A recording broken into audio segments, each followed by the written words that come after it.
Kejati serius kasus korupsi pengelolaan tambang emas di Sulawesi Utara.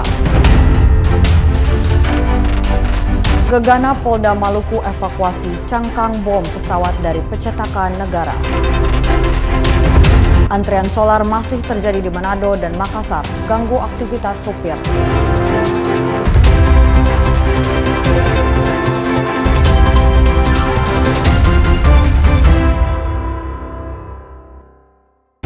Selamat pagi saudara, kita jumpa dalam program Kompas Sepekan. Selain 3 sorotan tadi, Anda juga bisa menikmati rangkuman sejumlah informasi menarik dalam sepekan yang dihimpun tim redaksi Kompas TV. Bersama saya Dirsia Suarez, inilah Kompas Sepekan selengkapnya hanya di Kompas TV, independen, terpercaya.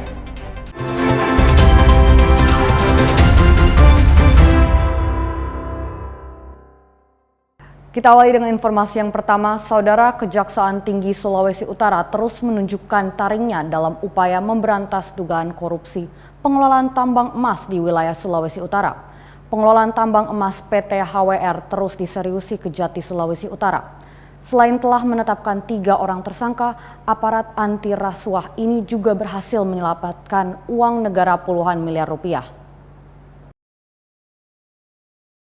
Langkah awal komitmen Kepala Kejaksaan Tinggi Sulawesi Utara untuk membongkar tindak pidana korupsi pengelolaan tambang emas di daerah ini adalah dimulai dari PT HWR. Sebuah perusahaan tambang emas di Ratatotok, Kabupaten Minahasa Tenggara yang telah beroperasi sekitar 20 tahun.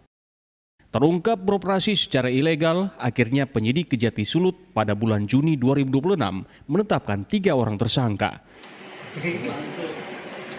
Masing-masing mantan Kepala Dinas ESDM Sulut tahun 2019, inisial BAT, Direktur Operasional PT HWR 2019-2024, inisial BDG, serta HJ, Manajer Operasional PT HWR tahun 2020-2025, warga negara Cina namun berstatus DPO. Tidak berhenti sampai di situ, penyidik Kejati terus mendalami dugaan korupsi di PT HWR ini. Selain berhasil menyita sejumlah alat berat, hasilnya pada Rabu malam 22 Juli, Kejati Sulut membeberkan upaya penyelamatan uang negara senilai 15 miliar lebih bersama sejumlah barang titipan logam mulia emas. Sehari setelahnya, Kamis 23 Juli, dalam upaya penggeledahan di 3 lokasi termasuk sebuah rumah milik Ketua Kadin Kota Manado inisial JA, penyidik berhasil menyita uang senilai 18 miliar rupiah. Saat konferensi pers di kantor Kejati Sulut, Kepala Kejaksaan Tinggi Sulawesi Utara Hendrik Pati Pelohi bilang, upaya tegas dan terukur serta tidak pandang bulu dilakukan penyidik dalam mengungkap korupsi pengelolaan tambang emas di Sulawesi Utara. Penyidik Kejaksaan Tinggi Sulawesi Utara telah berhasil menyelamatkan keuangan negara dengan jumlah total senilai yang saya sebutkan tadi. Ini sementara ya, ini dianggap bergulir terus sesuai dengan penggalian yang kita lakukan. Saya sudah perintahkan kepada semua penyidik, siapapun yang terlibat dan upaya apapun yang bisa kita selamatkan daripada kekayaan alam kita, lakukan hal yang paling maksimal dan pertanggungjawabkan itu pada masyarakat. Ya? Jadi ini masih bergulir. Apakah penetapan tersangka bisa bertambah? Bisa, sangat bisa. Saksi-saksi sedang bergulir dan ini sudah mulai pada tingkat-tingkat pejabat tinggi dan juga nanti kita lakukan untuk pengembangan saksi-saksi kepada beberapa hal yang nanti akan saya jelaskan. Data dari Kejaksaan Tinggi Sulawesi Utara selain PT HWR, terdapat 30 lebih perusahaan tambang yang menjadi bidikan penyidik dan terindikasi menyalahi aturan dan merugikan negara. Tim Liputan Kompas TV Manado, Sulawesi Utara. Ke Kota Makassar, Saudara, aksi tawuran antar kelompok terjadi di Makassar, Sulawesi Selatan. Akibat bentrokan ini, 2 unit mobil dan 4 sepeda motor dirusak warga.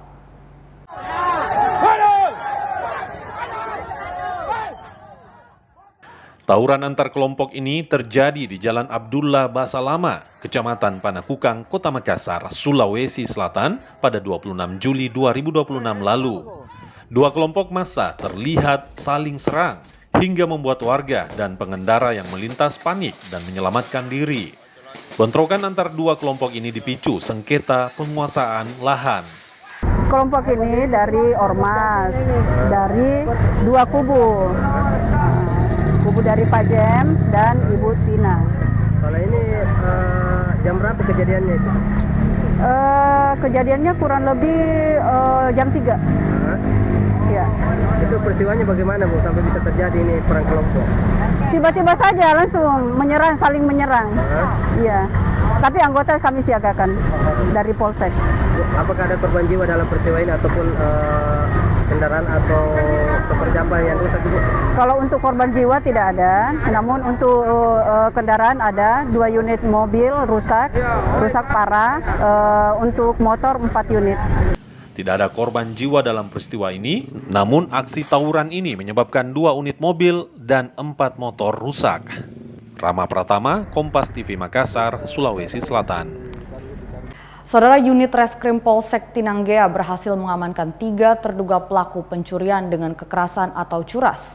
Ketiganya ditangkap setelah adanya laporan dari korban warga Kecamatan Tinanggea, Kabupaten Konawe Selatan, Provinsi Sulawesi Tenggara. Unit Reskrim Polsek Tinanggea di Konawe Selatan, Sulawesi Tenggara ini menangkap seorang terduga pelaku pencurian dengan kekerasan atau curas. Pelaku ditangkap di rumahnya di Desa Asingi, Kecamatan Tinanggea. Sebelum menangkap pelaku, polisi terlebih dahulu menangkap 2 rekan pelaku di Kelurahan Ngapaaha. Dari keterangan pelaku ini, polisi akhirnya menangkap seluruh pelaku.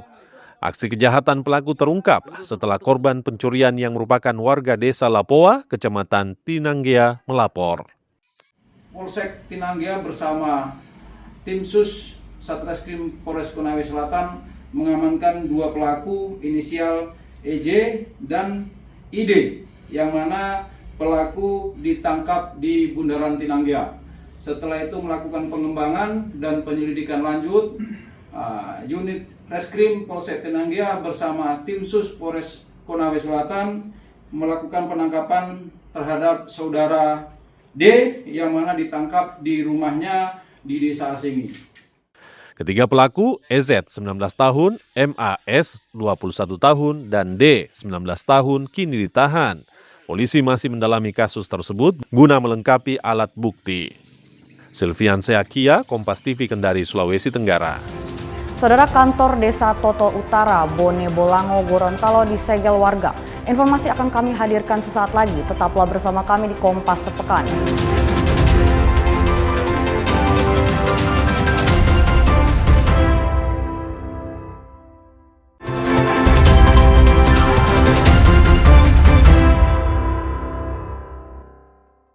Terima kasih Anda masih bersama kami di Kompas Sepekan. Saudara, kantor Desa Toto Utara, Bone Bolango, Gorontalo disegel warga Senin pagi. Hal ini dipicu penonaktifan sementara kepala desa oleh Bupati Bone Bolango. So tidak ada harga sama sekali sama orang. Puluhan warga mendatangi kantor Desa Toto Utara, Kecamatan Tilong Kabila, Kabupaten Bone Bolango, dan melakukan penyegelan kantor desa tersebut. Aksi ini dipicu surat keputusan Bupati Bone Bolango yang menonaktifkan sementara kepala desa terkait polemik kepemilikan lahan di Desa Toto Utara. Warga menilai keputusan tersebut tidak mencerminkan rasa keadilan karena konflik lahan yang terjadi diduga berawal dari kekeliruan pengukuran batas dan luas lahan. Ya, kita ngoni ini kita petama-tama. Jangan karena perintah, jangan karena cuma mengadakan penghargaan yang dilakukan oleh pemerintah itu semena-mena. Itu berarti benar atau salah? Rakyat dipilih oleh rakyat cuma diperintah, karena tidak mengikuti langsung di SK-kan nonaktif. Apakah itu benar? Baru kami bentuk protes. Cuma seperti ini kami yang mau disalahkan. Sementara pemerintah berupaya melakukan mediasi bersama warga untuk mencegah terganggunya pelayanan publik di kantor desa. Kami untuk memediasi supaya pelayanan kepada masyarakat semua itu bisa berjalan lancar, tidak ada yang terhambat. saja. Tapi kami sudah mediasi dan sudah sampaikan ke Pak Beni, dia juga masih kontrol. Cuma kalau ada, beliau tadi sudah sampaikan kalau ada masyarakatnya silakan. Beliau tidak menutup. Teman-teman untuk mediasi dengan Pak Beni, tadi juga Pak PH-nya Pemda Bonegolangan sudah sampaikan ke Pak Beni supaya kantornya dibuka saja. Usai mediasi, warga membuka kembali segel kantor desa agar pelayanan kepada masyarakat dapat berjalan. Meski begitu, warga menegaskan akan kembali melakukan aksi jika tuntutan mereka tidak mendapat tindak lanjut dari pemerintah daerah. Fikar Buntuan, Kompas TV, Gorontalo. Saudara, Polresta Manado terus mengusut kasus dugaan pengerusakan fasilitas negara dan penganiayaan yang terjadi di Pasar Bersahati, Kota Manado, Sulawesi Utara. Penyidik akan mulai memeriksa sejumlah saksi dan menyiapkan pemanggilan terhadap terduga pelaku yang terekam dalam kamera CCTV atau kamera pengawas. Kasat Reskrim Polresta Manado Kompol Elwin Kristanto membeberkan proses penyidikan sementara berjalan. Penyidik lebih dulu menangani laporan terkait dugaan pengerusakan fasilitas negara di kawasan Pasar Bersahati. Usai menerima laporan, penyidik Polresta Manado akan memanggil para saksi dan terduga pelaku yang terlihat dalam video yang sempat beredar di tengah masyarakat. Selain menangani dugaan perusakan, Satreskrim Polresta Manado juga akan memproses laporan dugaan penganiayaan yang terjadi di lokasi yang sama. Penyidik telah menerima laporan tersebut dan segera menjadwalkan pemeriksaan terhadap para saksi. Langkah itu dilakukan untuk mengungkap secara jelas peristiwa hukum yang terjadi di Pasar Bersahati. Terkait adanya laporan pengerusakan yang dilakukan oleh oknum yang terjadi di Pasar Bersahati. Untuk laporan yang pertama itu sudah kurang lebih ada 7 hingga 8 orang saksi-saksi yang kita minta keterangan. Dan untuk yang laporan terbaru itu baru dilaporkan pada tanggal 27 Juli tahun 2026. Dan itu baru masuk di ruangan saya laporannya dan saya disposisikan dan akan rencanakan untuk memanggil para saksi-saksi ataupun terduga yang ada di video yang sempat beredar. Itu juga baru masuk juga ke ruangan saya terkait masalah laporan penganiayaan juga dan baru saya disposisi dan akan dilengkapi Mindik untuk memanggil para saksi-saksi. Polresta Manado menegaskan komitmennya untuk menjaga keamanan dan ketertiban di Pasar Bersahati. Polisi juga berupaya menjembatani komunikasi antara perusahaan daerah Pasar Manado dan para pedagang agar persoalan dapat diselesaikan melalui dialog. Jimmy Dapar, Kompas TV Manado, Sulawesi Utara. Saudara, Direktorat Reserse Perlindungan Perempuan dan Anak serta Pemberantasan Perdagangan Orang Polda Sulawesi Selatan menggagalkan pemberangkatan 7 pekerja migran Indonesia non-prosedural ke Sarawak, Malaysia di Bandara Internasional Sultan Hasanuddin Maros Selasa sore. Dalam pengungkapan tindak pidana perdagangan orang ini, polisi menangkap 1 dari 2 pelaku yang merekrut pekerja migran tersebut dengan iming-iming gaji tinggi. Ditres PPA dan PPO Polda Sulawesi Selatan mengungkap kasus dugaan tindak pidana perdagangan orang. Modusnya memberangkatkan pekerja migran Indonesia secara non-prosedural ke Sarawak, Malaysia. Para calon pekerja migran ini dicegat saat berada di Bandara Sultan Hasanuddin Makassar di Maros. Mereka berjumlah 7 orang. Dalam kasus ini, polisi menangkap seorang pria berinisial ARK, sedangkan 1 pelaku lain berinisial ISW. Masih dalam pengejaran dan telah dimasukkan dalam daftar pencarian orang atau DPO. Para pelaku merekrut calon pekerja dengan iming-iming gaji tinggi untuk bekerja di perkebunan sawit di Sarawak, Malaysia. Para korban dibebankan biaya sebesar 8 juta rupiah. Mengungkap dugaan tindak pidana perdagangan orang atau pelindungan pekerja migran Indonesia dan atau keimigrasian dengan cara menyelenggarakan penempatan pekerja migran Indonesia secara non-prosedural, yakni melakukan perekrutan kepada para korban yang maksud untuk dieksploitasi di luar negeri atau di luar wilayah negara Republik Indonesia sebagaimana dimaksud dalam pasal 4 Junto pasal 10 Undang-Undang Republik Indonesia nomor 21 tahun 2007 tentang pemberantasan tindak pidana perdagangan orang. Para korban selanjutnya didata dan ditempatkan di rumah aman dengan berkoordinasi bersama Balai Pelayanan Perlindungan Pekerja Migran Indonesia atau BP3MI. Polisi menyita barang bukti berupa 1 unit mobil, sejumlah paspor, 7 lembar boarding pass penerbangan, serta 1 unit telepon genggam. Arif Tirtana, Kompas TV, Makassar. Sorotan lain terkait gegana evakuasi cangkang bom pesawat dari pencetakan negara akan kami hadirkan sesaat lagi. Tetaplah bersama kami di Kompas Sepekan.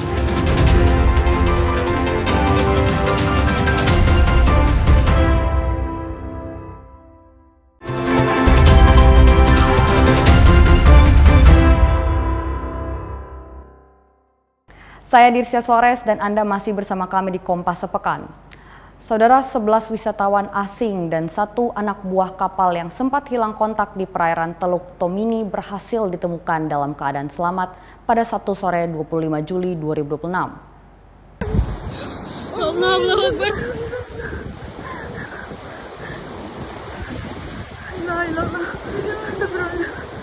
11 wisatawan asing dan 1 anak buah kapal yang sempat hilang kontak saat berlayar dari Kabupaten Tojo Una-Una, Sulawesi Tengah menuju Gorontalo pada Jumat pagi ditemukan di pesisir Sulawesi Tengah.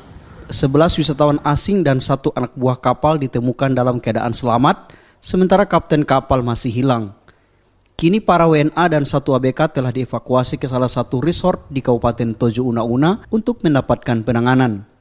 Baik, betul informasi tersebut, betul.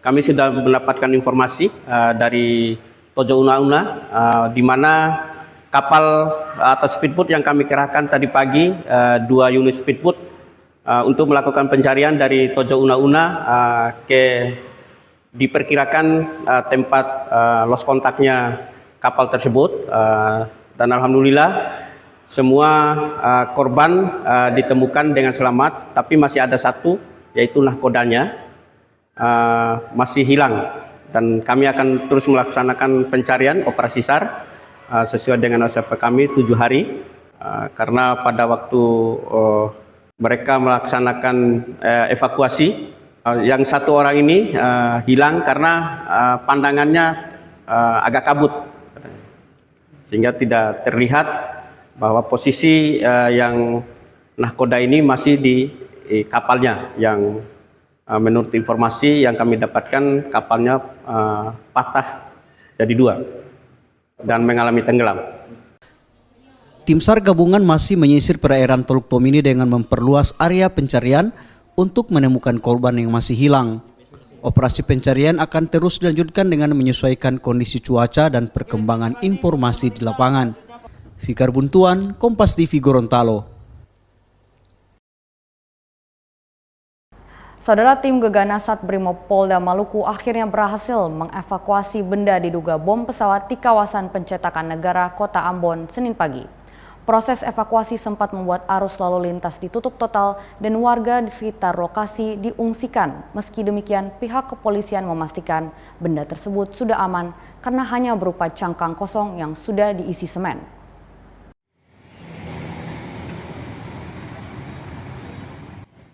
Proses evakuasi benda logam yang diduga bom pesawat di halaman kantor percetakan negara Kota Ambon kembali dilanjutkan oleh tim detasemen gegana Satbrimob Polda Maluku Senin pagi. Untuk mengantisipasi hal yang tidak diinginkan, petugas melakukan sterilisasi lokasi dengan memasang garis polisi serta meminta warga yang tinggal di sekitar untuk sementara mencari tempat aman. Bahkan menutup total aktivitas warga maupun kendaraan yang melintas. Setelah kurang lebih 2 jam proses penggalian, benda tersebut akhirnya berhasil dievakuasi menggunakan mobil polisi menuju Polresta Pulau Ambon.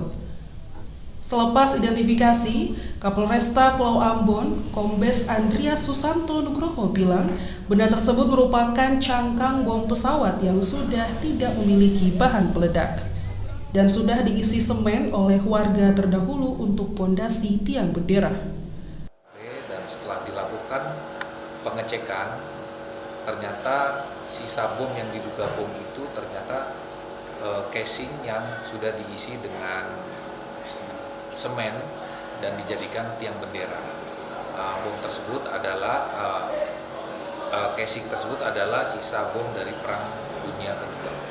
Dan saat ini sudah diamankan, sudah diserahkan ke Polresta Ambon, dan sudah kita simpan. Tidak ada isi mesiu, isinya hanya semen cor yang tujuannya adalah dibuat sebagai tiang bendera. Dan kini kondisi lokasi kejadian sudah kembali kondusif dan aktivitas warga telah berjalan normal kembali. Tim Liputan, Kompas TV Ambon, Maluku. Sorotan dari Manado, saudara, kebakaran lahan terjadi di Kombos Timur, Kota Manado, Sabtu sore pekan lalu. Pemadam dan warga berupaya memadamkan api yang terus membesar karena hembusan angin agar api tak merembet ke rumah warga.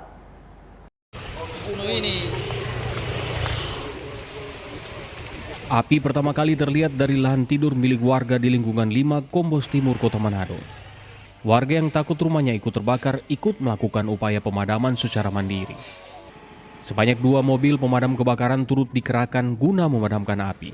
Sayangnya medan yang sulit serta tiupan angin membuat proses pemadaman berjalan lama. Kepala lingkungan 5 Kombos Timur bilang api dengan cepat membesar karena tiupan angin. Yang bakar atau memang? Kali ya kalau siapa yang bakar atau untuk rokok nggak apa lihat. Pala tidak apa lihat soal api. Terus langsung melapor ke 112. Ada berhubung lagi ada kepala lingkungan 7 kan dia relawan. Damkar dia langsung laporan ke Damkar. Kalau dari pagi sampai dengan sore hari ini sudah ada 6 sampai 7 titik kebakaran alang-alang. Oke. Dengan pos-pos yang ada di Mapanget, Palduar sama pos Kotis yang ada di pos ini. Ada kesulitan pemadaman Pak kalau dilihat tadi? Kalau dalam kesulitan pemadaman dalam alang-alang ini banyak kesulitan karena banyak yang gunung-gunung yang terjang itu susah dijangkau. Tiupan angin? Termasuk dengan tiupan angin, kita kalau mau pendinginan harus dia arah angin. Selain kebakaran di Kombos Timur, pada Sabtu 25 Juli 2026 terdapat beberapa titik api di Kota Manado. Warga diminta untuk waspada dan tidak melakukan pembakaran lahan secara sembarangan. Singli Manderes, Kompas TV Manado, Sulawesi Utara. Saudara, personel Polres Merauke bergerak menangani keributan yang terjadi di Jalan Natuna dan Jalan Newari pada Minggu malam lalu. Kapolres Merauke mengungkap bahwa pemicu keributan berawal dari persoalan asmara. Visual amatir yang beredar di media sosial ini memperlihatkan keributan yang terjadi di Jalan Newari, Merauke pada Minggu malam kemarin. Usai ditangani oleh pihak kepolisian, Kapolres Merauke mengatakan pemicu keributan berawal dari persoalan asmara. Peristiwa diawali saat seorang pria melakukan penganiayaan terhadap pacarnya. Kejadian tersebut kemudian diketahui oleh keluarga korban, sehingga keluarga korban mencari pelaku untuk membalas. Yang disebabkan oleh masalah asmara pemicunya. Jadi ada laki-laki dan perempuan yang statusnya masih pacaran. Kemudian si laki-laki ini melakukan penganiayaan kepada korban, pacarnya yang perempuan ini. Kemudian keluarganya mengetahui, ya, yang dari Jalan Natuna itu, dicarilah pelakunya oleh keluarga korban. Namun kami segera merespon kejadian tersebut sehingga tidak meluas atau tidak meningkat menjadi gangguan yang eskalasinya tinggi. Kapolres menegaskan bahwa saat ini situasi sudah aman dan kondusif. Tidak ada korban jiwa dalam kejadian tersebut. Kerugian hanya berupa kerusakan ringan pada rumah. Permasalahan telah diselesaikan secara kekeluargaan dan para pihak telah berdamai. Masyarakat diimbau untuk menahan diri dan menyerahkan penyelesaian masalah kepada pihak Polres Merauke agar tidak terjadi hal-hal yang tidak diinginkan. Tim Liputan, Kompas TV Merauke, Papua Selatan. Saudara, informasi antrian solar masih terjadi di Manado dan Makassar.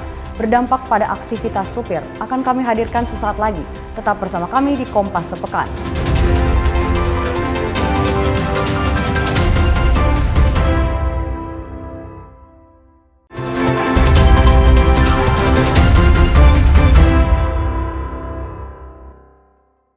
Terima kasih Anda masih bersama kami di Kompas Sepekan. Saudara, petani kampung Amun Kaim mengeluh kondisi irigasi yang dipenuhi gulma. Hal ini mengganggu aliran air sehingga berdampak pada petani terancam gagal panen. Kemarau yang melanda berdampak pada petani di Kampung Amunkai terancam gagal panen. Bahkan sebagian petani mengaku tak bisa lagi memanen padinya pada musim tanam kedua ini akibat kekeringan. Petani menyebut kondisi ini setidaknya bisa diatasi jika kondisi saluran irigasi yang menuju ke Kampung Amunkai normal. Irigasi ditumbuhi gulma yang tebal menghambat air pasang sampai ke irigasi di Kampung Amunkai. Kondisi dalam dangkal irigasi yang tidak normal juga berpengaruh pada aliran air. Yang kita hadapi saat ini dari hulu sampai hilir, dari bina lahan terutama yang ini blok timur yang kita hadapi, ini hambatannya adalah gulma yang ada di saluran primer. Dan itu petani sendiri tidak ada kemampuan untuk membersihkan itu. Hal ini ya kami berharap dari pemerintah setidaknya setiap tahun itu harus ada pembersihan. Kalau nanti memang pemerintah itu concern di dunia pertanian tanaman padi. Gagal panen karena posisinya tidak ada air. Air kita usaha dari pintu air tapi belum sampai, belum sampai sini. Apa kendalanya sampai belum sampai airnya ke sini? Ya karena drainasenya itu ada yang dalam, ada yang dangkal. Jadi posisinya harus ada yang digali lagi di pembersihan. Terus masalah rumput-rumputnya juga ya banyak ininya di drainasenya tersebut. Petani menyebut lahan sawah di Kampung Amunkai hampir mencapai 1.000 hektar. Dari jumlah tersebut, sekitar 80% terancam gagal panen akibat kemarau. Sehingga petani berharap ada perhatian serius dari pemerintah untuk menangkal hal tersebut. Syarif Cimar, Kompas TV Merauke, Papua Selatan.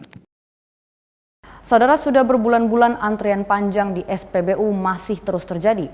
Para supir truk mengeluh karena antrian tersebut sangat mengganggu aktivitas mereka sehari-hari. Dalam beberapa bulan terakhir, antrian kendaraan jenis truk dan minibus terlihat mengular di sejumlah SPBU di Kota Manado, Sulawesi Utara. Kondisi ini meningkat karena banyaknya permintaan bahan bakar minyak jenis solar di sejumlah titik pengisian. Para pengemudi mengaku harus mengantri berjam-jam demi mendapatkan bahan bakar untuk operasional mereka. Bahkan waktu antrean bisa sehari, tergantung panjangnya antrean kendaraan di masing-masing SPBU. Seperti yang terlihat di SPBU Wanea, Kota Manado, antrian kendaraan ini mengular. Situasi ini tentu berdampak pada aktivitas para supir, khususnya pengangkut barang yang sangat bergantung pada kelancaran distribusi BBM, sehingga berdampak juga terhadap pendapatan. Sekitar 4 jam. Kita pagi kan 2 hari 1 kali. 2 hari 1 kali Pak isi. Tidak tiap hari sih. Antar barang. Terganggu sekali. So bikin rugi waktu. Antri ini punya terganggu sekali.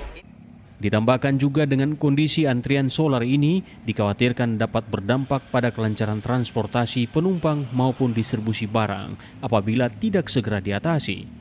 Untuk itu mereka berharap agar pemerintah bisa segera turun tangan untuk mengatasi antrian BBM ini. Jimmy Dapar, Kompas TV Manado, Sulawesi Utara. Saudara, antrian panjang kendaraan kembali terjadi di 2 SPBU di Kota Makassar. Kondisi ini dikeluhkan para sopir yang terus menunggu berjam-jam untuk mendapatkan bahan bakar jenis solar. Kayaknya agak langka begitu Pak, karena Salah seorang supir truk, Ruslan, mengaku antrian solar terjadi setiap hari. Ia bahkan menyebut kondisi serupa juga terjadi di SPBU lainnya, termasuk kawasan Macini Baru dan Jalan AP Petarani Makassar. Menurutnya, kelangkaan solar membuat para supir harus menghabiskan waktu berjam-jam untuk mengisi bahan bakar. Kondisi ini juga berdampak pada aktivitas pengiriman barang di dalam kota. Kami kan lama, iya dari tadi lama sekali. Dari ujung di sana di Macini Baru antri. Sebelumnya. Terus ini kita antri solar atau apa? Antri solar Pak. Memang langka solar kan tuh permanen ya tuh. Kayaknya agak langka begitu Pak, karena mau dibilang tiap hari begini. Para supir berharap ketersediaan solar dapat segera diperhatikan dan distribusinya kembali lancar. Selain menghambat aktivitas mereka, panjangnya antrian kendaraan juga menyebabkan kemacetan di sekitar SPBU. Rama Pratama, Kompas TV Makassar, Sulawesi Selatan. Saudara, harga ayam potong di Kota Kendari mengalami kenaikan yang signifikan dalam sepekan terakhir. Kondisi ini membuat daya beli masyarakat menurun dan para pedagang mengeluh turunnya omset penjualan.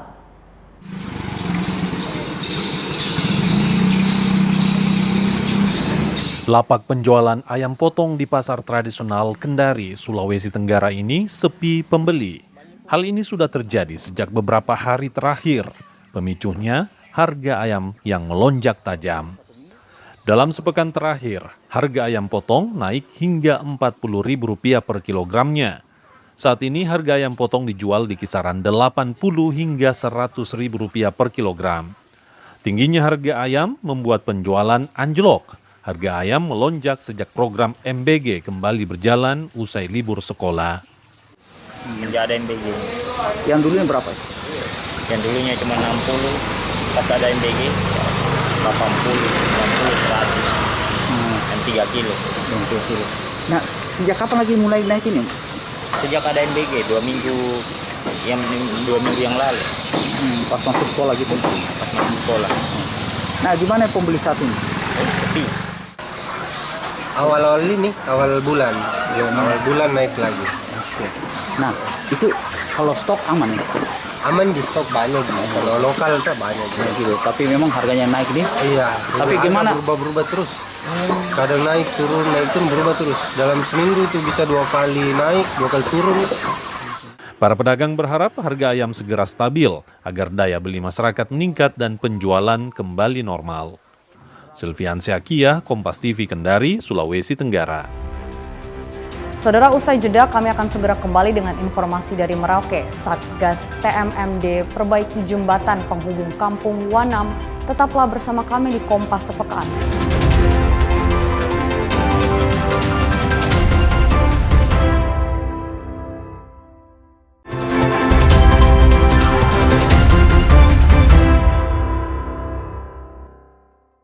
Saya Dirsya Sores dan Anda masih bersama kami di Kompas Sepekan. Saudara, Pangdam 13 Merdeka Maijen TNI Mirza Agus memimpin upacara penutupan pendidikan latihan Sarjana Penggerak Pembangunan Indonesia atau SPPI. Manajer Koperasi Merah Putih dan Kampung Nelayan Merah Putih di lapangan Mako Rendam 13 Merdeka Tomohon Jumat pagi. Setelah menuntaskan rangkaian pendidikan dan pelatihan selama 6 pekan di Rendam 13 Merdeka, sebanyak 316 manajer Koperasi Merah Putih dan manajer Kampung Nelayan mengikuti upacara penutupan diklat yang dipimpin Pangdam 13 Merdeka Maijen TNI Mirza Agus. Ratusan anak muda yang mengikuti diklat yang diinisiasi Kementerian Pertahanan dan Kementerian Koperasi ini datang dari berbagai wilayah se-Indonesia dan mengikuti pembelajaran terkait bela negara serta manajerial koperasi.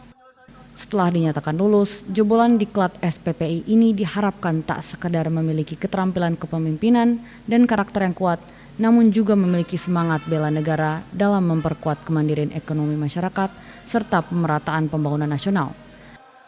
Puji syukur, alhamdulillah 316 lulus semuanya pagi ini selama kurang lebih 6 minggu atau 1,5 bulan dilakukan pembinaan di Rendam 13 Merdeka. 2 minggu itu tentang bela negara, kemudian yang kurang lebih 4 minggu tentang manajemen perkoperasian dan lain sebagainya. Manfaatkan ilmu yang telah didapat, khususnya tentang bela negara, bagaimana kita menjaga integritas, bagaimana kita menjaga profesionalisme, bagaimana kita menjaga kebinekaan, bagaimana kita kolaborasi. Tadi juga di amanat disampaikan bahwa para manajer koperasi KDKMP ini harus bisa menjaga kolaborasi, meskipun mereka saya lihat anak-anak muda harus segera menyatu di wilayah-wilayah yang dibangun KDKMP. Sebagian sudah ada pengurus lokal dan saya lihat memang lebih senior-senior. Saya sudah pesan juga saat saya memberikan jam komandan kepada mereka bahwa usia muda bukan berarti pikiran harus muda, harus bisa dewasa, bijaksana dan lain sebagainya. Selama mengikuti pendidikan, para peserta mengaku mendapatkan pengalaman serta pembelajaran yang memperkaya wawasan dan karakter. Apalagi para peserta diklat ini berasal dari sejumlah provinsi di Indonesia. selama kurang lebih 6 minggu menjalani pendidikan. Pendidikannya itu sangat membawa pengaruh yang sangat besar buat saya. Mungkin di luar terkesan tanggapan publik bahwa pendidikan itu berat, pendidikan militer. Tetapi yang setelah saya rasakan selama 6 minggu, pendidikan itu tidak berat. Itu membentuk karakter kita, membentuk kedisiplinan kita untuk lebih maju lagi ke depannya. Kesiapan kita menjadi seorang manajer. Nah, di sini kita telah menempuh pendidikan selama 1,5 bulan, di mana 1 bulannya itu kita melakukan pendidikan bela negara. Selanjutnya 2 minggu itu merupakan memang waktu yang sangat mepet, tapi di mana karena kita juga sudah dibentuk dari pendidikan bela negara, sehingga dalam 2 minggu itu kita mencoba dimaksimalkan untuk mendapatkan pengajaran agar kita semua siap kurang lebih menjadi siap menjadi manajer KDKMP. Lulusan Diklat SPPI di Rindam 13 Merdeka ini terbagi 2 kompi. Masing-masing kompi A putra sebanyak 171 orang dan kompi B putri sebanyak 145 orang.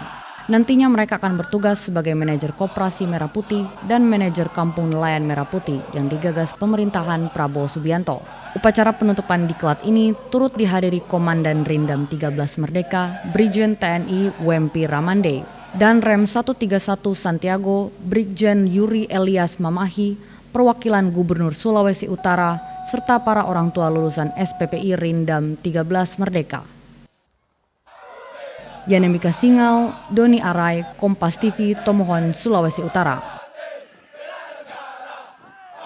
Informasi dari Merauke, saudara, kehadiran Satgas TMMD mulai dirasakan dampaknya oleh warga Kampung Wanam yang menjadi lokasi PSN di Merauke.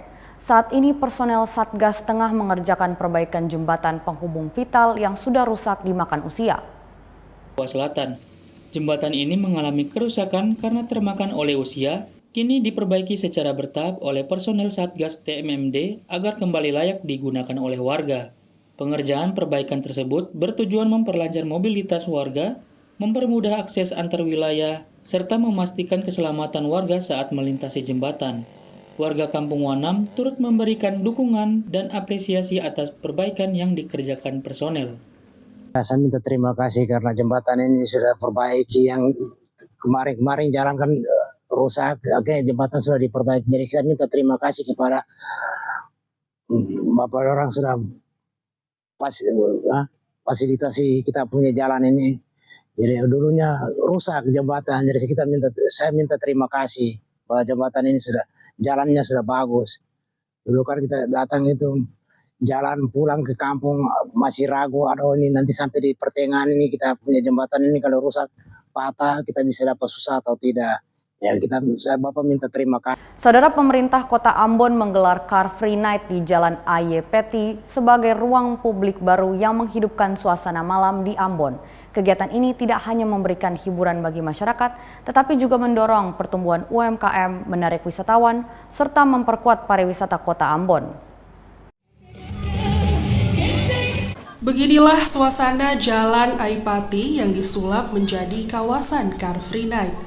Puluhan pelaku UMKM turut meramaikan kegiatan dengan menawarkan beragam kuliner, produk fashion dan kerajinan khas Maluku. Kehadiran mereka menjadi salah satu motor penggerak ekonomi lokal. Car Free Night kali ini juga menjadi daya tarik bagi peserta Sail to Indonesia yang sedang singgah di Kota Ambon. Para wisatawan mancanegara ini diajak menikmati suasana malam, menyaksikan penampilan seni dan musik, serta mencoba beragam kuliner khas Maluku di acara ini. Kehadiran wisatawan mancanegara dan masyarakat lokal memberikan dampak positif bagi penjualan pelaku UMKM. Banyak pengunjung memanfaatkan momen ini untuk mencoba kuliner khas Maluku. Untuk itu mari kita manfaatkan event ini secara maksimal untuk mempromosikan pariwisata Kota Ambon, bukan hanya melalui penyelenggaraan event seperti ini, tetapi juga dengan keramahan kita kepada mereka serta memberikan rasa aman bagi seluruh peserta Sail to Indonesia. Untuk menjamin keamanan pangan, Balai Pengawas Obat dan Makanan di Ambon juga melakukan pengujian dan pemeriksaan terhadap makanan dan minuman yang dijual oleh para pelaku UMKM. Langkah ini dilakukan agar seluruh produk yang dipasarkan layak konsumsi dan aman bagi masyarakat maupun wisatawan. Immanuel Alfred, Kompas TV, Ambon, Maluku. Ke Merauke, saudara, berdiri sejak awal kedatangan transmigran di Merauke pada tahun 1982, Pura Duta Dharma yang berada di Kampung Yasa Mulia, Distrik Tanah Miring, Kabupaten Merauke, kini menjadi pusat kegiatan keagamaan umat Hindu di Merauke, Papua Selatan. Tak hanya menjadi tempat ibadah, Pura Duta Dharma juga menyimpan sejarah para transmigran yang membawa tradisi dan budaya Hindu ke ujung timur Indonesia. Ukiran khas Bali menghiasi setiap sudut bangunan Pura Duta Dharma di Kampung Yasa Mulia, Distrik Tanah Miring, Kabupaten Merauke.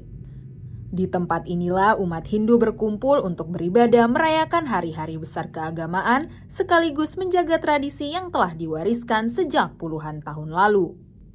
Keberadaan Pura Duta Dharma tidak dapat dipisahkan dari sejarah transmigran sejak tahun 1985. Bersama para transmigran yang datang dan menetap di Merauke, sebuah pura sederhana mulai dibangun sebagai tempat bersembayang. Penyebarannya adalah keberadaannya dibawa oleh umat yang pada tahun kurang lebihnya 1985 dibawa oleh umat Hindu yang transmigrasi di Kampung Yasa Mulia. Kemudian kita sebagai pengempon, pengurus pura, mulai dari saat itu kita mencoba untuk membangun atau mendirikan tempat suci pura yang ada di sini dengan berkelanjutan sampai pada perkembangannya tahun 2026 sehingga bisa terwujud daripada Pura Duta Dharma ini. Seiring bertambahnya jumlah umat dan berkembangnya wilayah, Pura Duta Dharma terus mengalami pembangunan hingga menjadi pusat ibadah bagi umat Hindu di wilayah Merauke. Setiap bulan, umat Hindu melaksanakan persembahyangan rutin pada Purnama dan Tilem.